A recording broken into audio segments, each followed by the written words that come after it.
This is a model of a Renault C380.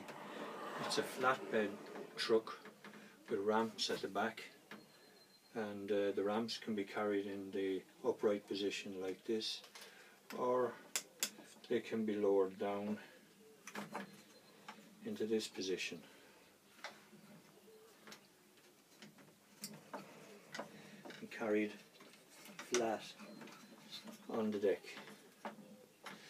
There's a walkway along the side here for the driver to walk along to tie down his load. And at the back here we have a lift axle which can be raised and lowered. When the driver has finished loading and tying down his load, these can be moved away and the side moved back in. So every truck needs a load to carry, so we'll give it something to carry. And here we have a 3-ton digger, 3-ton excavator, and that sits in there.